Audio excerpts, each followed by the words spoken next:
Oh yes, Stanford Bridge redevelopment. Remember that? Way so tough with that bad boy tuck. I'ma get it how I'm living, I'ma walk the walk. Outline my lines, I rap through thought. Yes friends, what's happening? Welcome back to Football Therapy with me, your host Jan. I hope you're doing well. I really do hope that. Yes, we're back at the desk today. I was planning on filming a proper office video, editing it with that sort of beautiful touch that I like to do. But to be honest guys, I'm a bit under the weather at the moment, so therefore I'm just going to sit at this desk and speak one-to-one with you, dear viewer. We're going to talk about the new Stamford Bridge redevelopment. We bought more land. Huzzah! What happens next? And also, if we have time, if we fancy it, we'll hop on over to The Athletic and see what Liam Toomey's writing about. About the money. Of course, we've spent a lot of money, haven't we? We really have. But where's it gone? Is it going to be okay? Is it smartly invested? Will we see returns? Is Chelsea just inherently going to get better and better and better because we have young, expensive assets? Well, we'll find out. We're going to find out in today's video. So, thanks for joining me. Sorry if I'm not as, super energetic as normal. Like I said, I am under the weather at the moment. I'm a bit poorly. So, if you want to make me feel better, you can do that by dropping a like, subscribing, hitting the bell, and just sending me love. Send me some love. Alright, let's start off with Nizar Kinsella's article in the Standard. He writes, Chelsea cannot start any rebuild of Stamford Bridge until 2027 at the earliest, as part of that £80 million deal to buy a plot of the land next to the stadium. So I'm sure if you guys have seen this, yesterday it was confirmed Chelsea finalised the purchase of basically 2.5 acre site belonging to Stoll, which of course is a housing charity for veterans that's next to Stamford Bridge.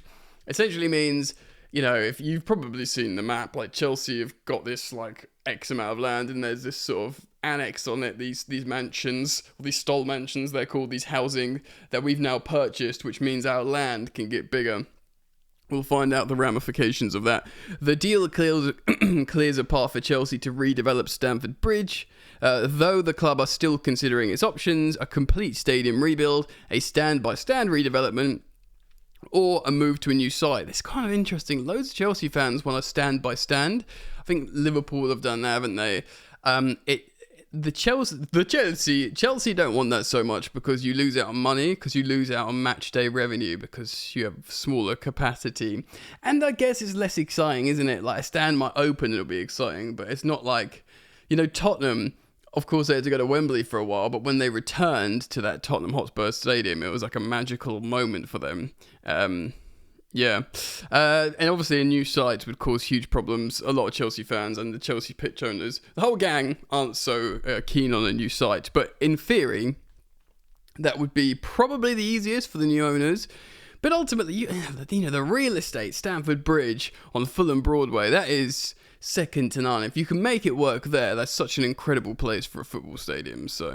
So Chelsea will not take possession of this new land that they've bought until 2027, giving an opportunity for the residents to be rehoused during a leaseback period, which is really important and really good, by the way. We'll reflect on that in a moment. The sale of the land was given the green light by Stoll's board of trustees in October, following a consultation period, and now has been finalised after the new site was found to house the veterans, essentially just not kicking people out on the street.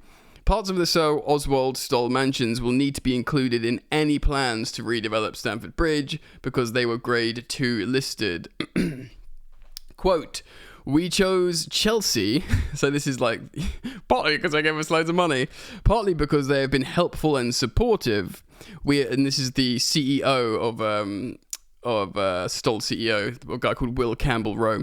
We have been next to Chelsea for 100 years and hope to be for the next 100 years. Both Stoll and Chelsea understood the moral obligation, and we are keen to build out that relationship. It's a long-term community relationship as well as a commercial transaction. And we made loads of money! Chelsea was going to always make sure that they were going to be the ones to buy this land, should it be possible, because it's, as far as they're concerned, it's just an extension of where they are, and they want to expand, they want to redevelop, they want Stamford Bridge to just essentially just be bigger. So, yes, it made so much sense, but it is so important that, people come first, ultimately. And it sounds like they're going to look after them. He continued, we met every single resident for over an hour. I met about 30 myself, and we thought what we might want for our families. They wanted somewhere close by where they could live all as a community. We've been doing this for over 100 years, and we know we couldn't keep building, going for another 100 years, so we need to find another building. Over the last 6 months, we've been looking for that good quality accommodation.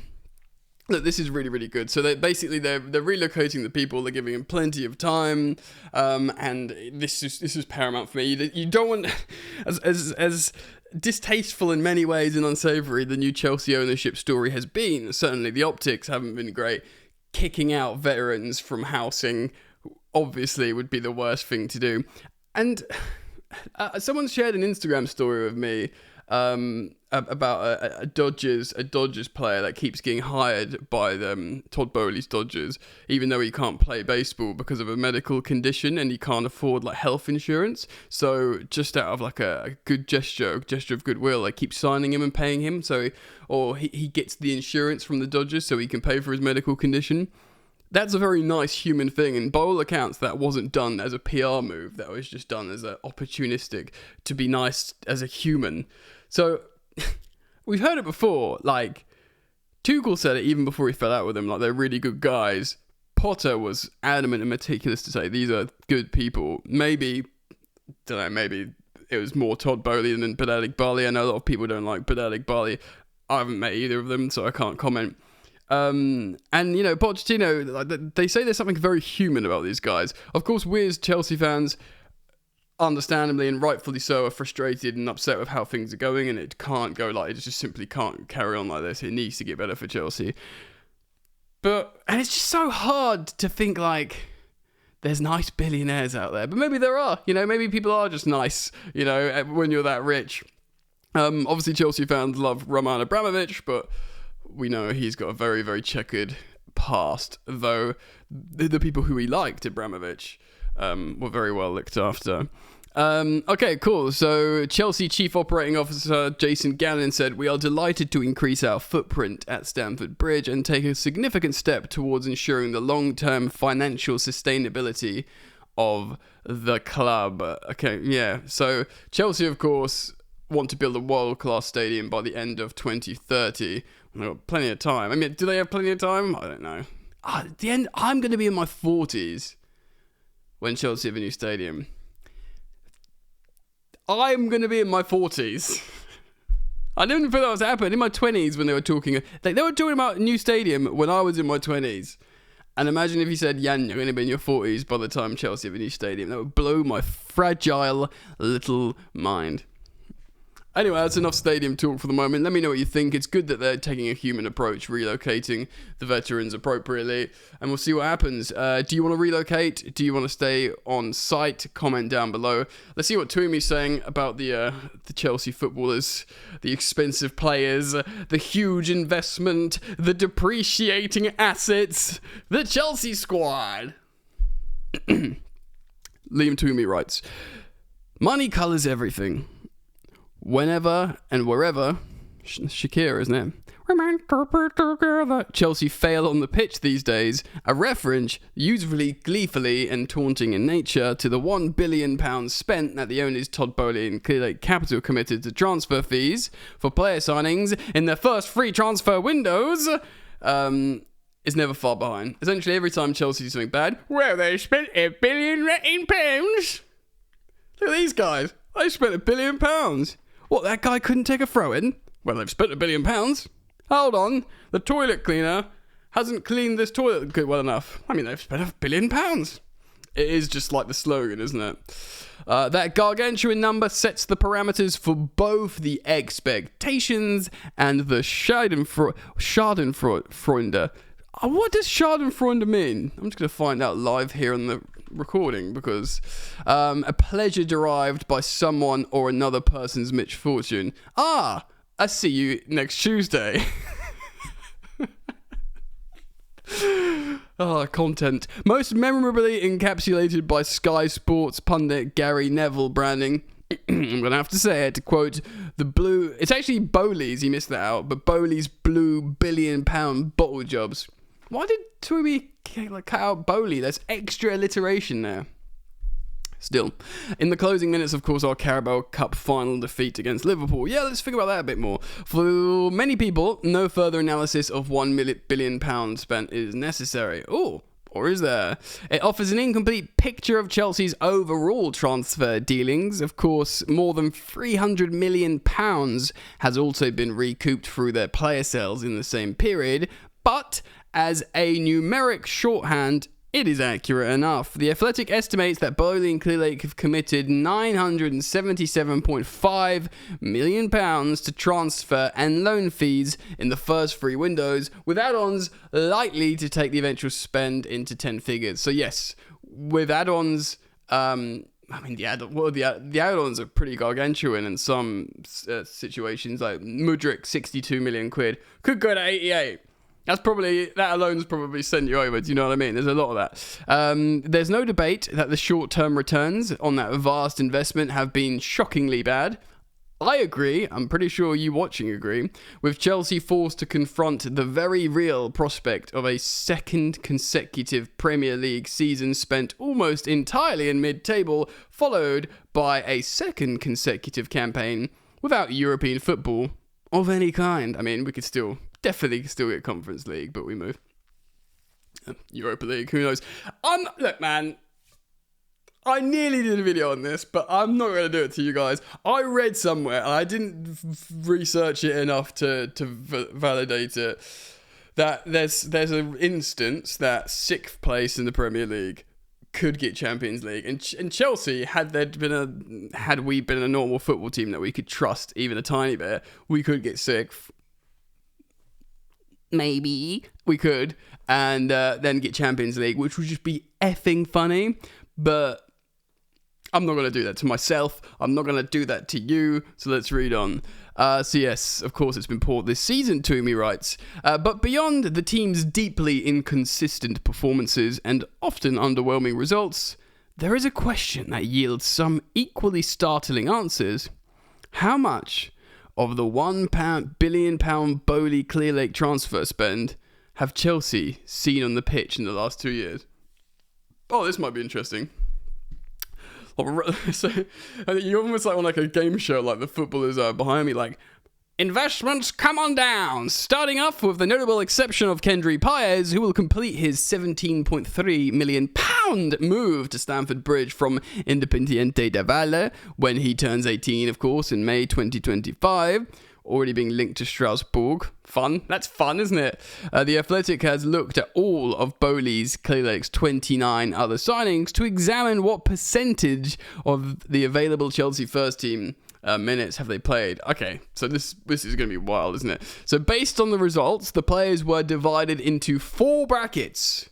Those who have played fewer than 25% of the available Chelsea minutes since signing. So those who have played less than a quarter of what was available.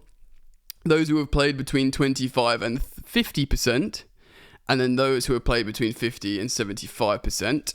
And then those who have played 75% or above, which I guess you have to say is a success. If you have a new signing and they play 75% or above, then that's good, right? Because they're playing a lot of minutes, because, only a very few play above, like, near 100, like your Conor Gallagher's, your Disassis. I guess it would have been whichever goalkeeper we're choosing. Do you know what I mean? So there is a few out there. Of course, Enzo and Caicedo, they'd be in there. And that's a big investment. So the breakdown of these brackets and the cumulative transfer fees commanded by the players within them is illustrated in a pie chart below. Well, I can't see a pie chart at the moment, but we'll read on. As you can see, I mean, where's the freaking pie? I'm telling you now, guys, there's no pie chart. But I'll read you the figures because that's what matters. I was going to show you the freaking pie chart, but no one gets pie today. As you can see, a whopping £303.9 million, that's nearly £304 million, brackets, or 31% of the total Bowley Clearlake transfer spend in the first 3 windows of their ownership, has barely seen on the pitch at all. So this is essentially nearly a third. Nearly a third of that investment hasn't really been seen on the pitch for Chelsea at all, which is important. So if you almost said, right, okay, so 700, that brings you to 700 million. We sold 300 million pounds a player. So that's 400 million net spend in free transfer windows. 400 million pound net spend. I mean, it's not, but just in the same theory, if it was the players that we see, Arsenal have done something like that. It does change the narrative slightly, doesn't it? But, people talk. It's still just easy optics, easy headlines. So this lowest bracket with players that haven't played at all, I'm going to read you through it. It's Gaga Slonina, the goalkeeper. Cesare Cassidy, which we've just brought him back from loan needlessly, but that's another conversation. David Datro Fofana, who's had 2 loans himself. Andre Santos, who's had 2 loans himself. Angelo Gabriel, who has 1 loan at Strasbourg. And David Washington, who's just been on either the first team bench or the development team, several of whom have spent all or the majority of their young Chelsea careers out on loan. Bowley and Clearlake priced in their lack of short-term contribution in the belief that one day they could blossom into stars, or alternatively grow into assets that bring them sweet, sweet peas, baby, that money. So this also includes, this one hurts my heart, Wesley Fofana, 20%. Christopher Nkunku, 11.4%. And Romeo Lavia, 0.9%. Bro just came on for 30 minutes and that was his season. So that's that alone, guys, those 3 players alone is 176 million pounds who are expected to be big first team roles. That there is a world where, of course, Fofana and Nkunku are starters for Chelsea, but even Romeo Lavia, 58 million pounds. Maybe and I love Conor Gallagher, but maybe there's a world where we did start a midfield three of Caicedo, Enzo, and Lavia, and not Gallagher. And Gallagher is more of a utility player on and off, Lavia's a utility player. Regardless, they play most matches, whatever. I mean, we know this, but it's painful. Fofana is not featured at all this season. Lavia will finish the campaign with 33 minutes played to his name, and Nkunku has played almost 300 fewer minutes in this season than Armando Broja, who's joined Fulham at the start of the February. That's wild. And what is happening? I mean, Lavia was a mystery. Ugachukwu was a mystery. I guess he'll come up in a moment. But Nkunku, what's the Nkunku injury? What is the Nkunku injury? Freaking mental, bro. And take a breath. The 2 middle brackets indicate signings who have at least been supporting contributors in Chelsea's squad. At the lower end are Marc Cucurella, 38.6%. He has been out a lot, but he's sort of utilised. Benoit Badiashile, 32%. I mean, Marc Cucurella is a £60 million player. Benoit Badiashile is £35 million player. Mudryk, which many Chelsea fans will be frustrated by because we thought we were going to see a lot more of him. Under 40% Mudryk. He's 39.3%. Yeah, but I think there is, I mean, to be fair to everyone, there is an element of Mudryk of being sort of undercoached and not completely settled, but he needs minutes still. And Noni Madueke, to be honest, I don't really have an issue with Madueke at 27.3%. He's a left-footed right winger. We've got Cole Palmer, and also he's young. I'm just going to pause and get a drink. That's better. I've returned. So yes, and a higher end, of course, this is where you find the high rollers, the minute enjoyers. That's the name of a terrible band. You'll find Raheem Sterling, 62.6%. Nico Jackson, unsurprisingly, 72.3%. And Malo Gusto, 58.6%. And of course, he was also on loan in those 3 window period for the first third. As well as goalkeepers, Rob Sanchez, 50.2%. And Georgi Petrovic, 56.2%. Hold on! That's 2 goalkeepers in over 100%. So, how does that work? Rob Sanchez has played available of 50.2% minutes, and then Georgi Petrovic has played available of 56.2%. So that's 106.4%. Don't know how that works. Maybe something to do with injury or availability or something, I don't know.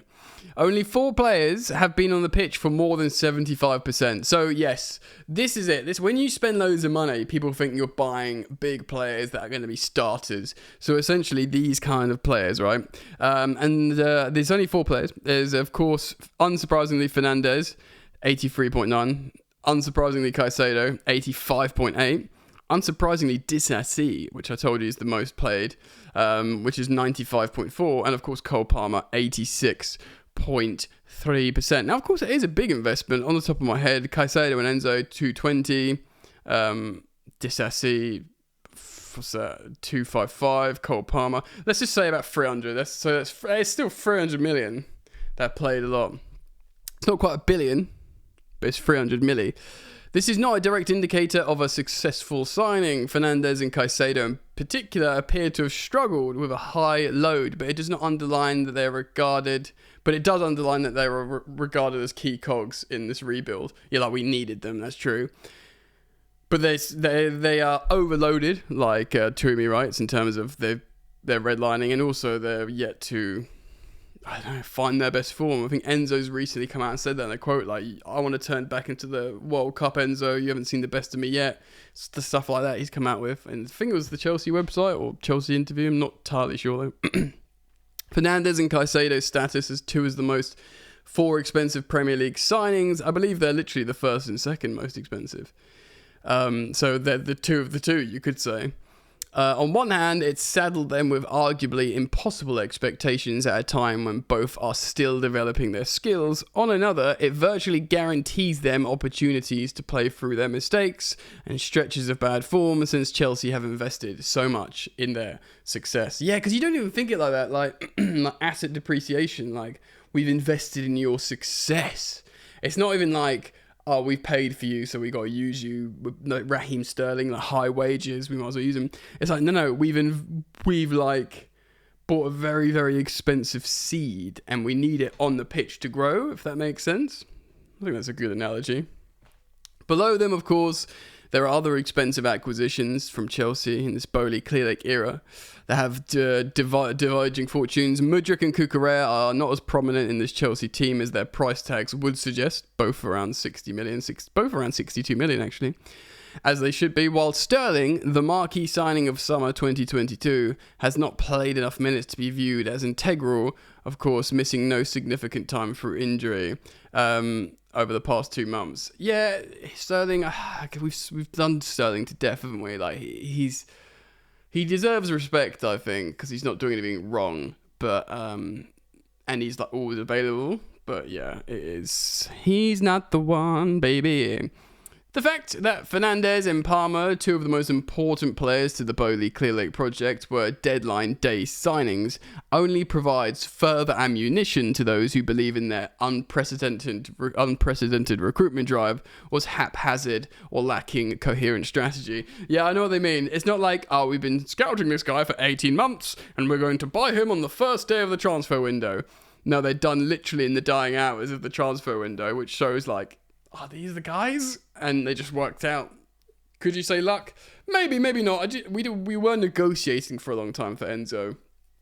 And Palmer, of course, is a Joe Shields signing, so you know, it's okay, right? You know, it's like it's not just a random.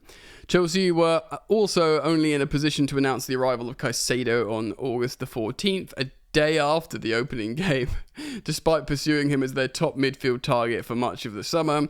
And ultimately going well above their own valuation. Yeah, there's this thing about Caicedo, like, we could have got him for, like, maybe, realistically, not that low, but maybe like £90 million, and instead we paid £25 million more than that, and that was really unhelped by Liverpool having an £111 million bid accepted.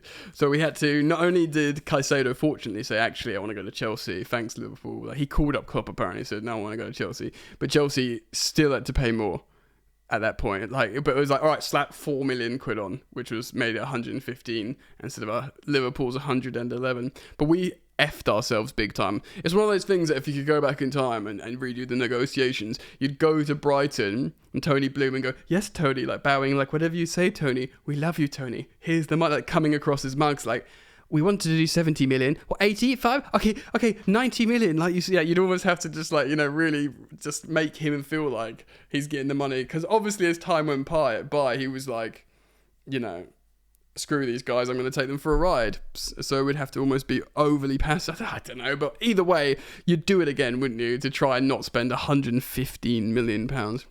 Jesus. But the bigger picture offers tentative signs of improvement. This is what we're waiting for, Twomey. Can't wait to hear these signs of improvement. The last summer window of 2023 was the first to be formally led by co-directors Lawrence Stewart and Paul Winstanley, and the players who arrived at Stamford Bridge in that period have been significantly more prominent than those, of course, that when Bowley was interim sporting director. So breaking down the Bowley-Clearlake transfer spend clarifies details, entrenched viewpoints. Yeah, basically, like, as much as the sporting directors are catching heat, and I think they should be as well, if anything, just because they need to talk to the fans and explain what the hell is going on and why we've been so terrible for so friggin' long. Like, I think that's important. But maybe the signings are going to be okay, and maybe there is a plan, and maybe every little thing's going to be alright. Doesn't feel like it at the moment when you drop points to Sheffield. Anyway, long video. I hope you don't mind this format, guys. I guess it's more podcasty. I always think it's quite podcasty, sitting like this. Let me know what you think. Thanks for joining me. Please do consider supporting the content by liking and subscribing, and I hope to see you guys back here very soon. When I'm feeling a bit better, I'll start doing proper edits again in the office, and look forward to seeing you back. Peace.